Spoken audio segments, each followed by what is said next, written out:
Hi, my name is Darla, and I have been in eating disorder recovery since I was 14 years old. It has been a roller coaster. I have dealt with every single one, and I am going to talk about some coping mechanisms I use to deal with my most current eating disorder, which is binge eating.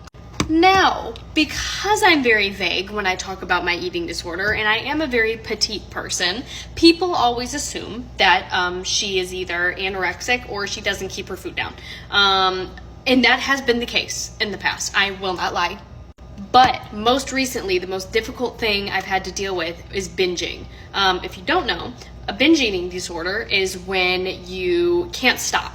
Your mind goes into tear out the whole cabinet and eat until there's nothing else in sight, until your body physically can't keep the food inside of you anymore. Well, recently I got my med card, which has helped me get my actual hunger cues back. The reason I would binge is because I didn't get hungry, and so I would just eat whenever I felt like I needed to, but I would lose control. So now I'm getting my hunger cues back and waiting until my body tells me I need to eat something, because that's how it works. If you're hungry, that means you need to eat something, right? It doesn't just do that, right? If your check engine light is on, you should probably go check your engine. So most recently what I've been doing is before I decide what to eat, I decide what I'm feeling.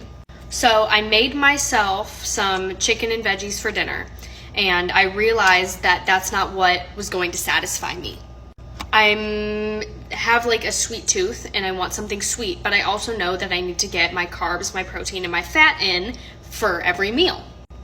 And so what I did was I meal prepped those, and I'll eat sometime throughout the week. But now, instead of getting my macros and my calories in with the meal I had prepped, I'm going to just tailor it around what's going to satiate me at the end of the day. So now I have my blender, and I'm going to make a protein smoothie bowl with vegan Greek yogurt that has protein in it.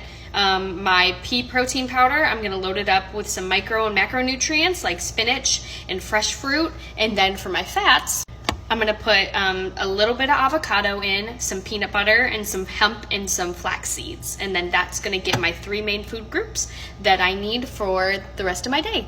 And then if I do feel a little hungry, I can always go into those meals I had prepped to get a little extra nutrients in my body before I go to bed. So moral of the story, do not restrict the things you like to eat and incorporate them into what's going to work for you. Let me know if you have any other questions, and you got this. Ta-da.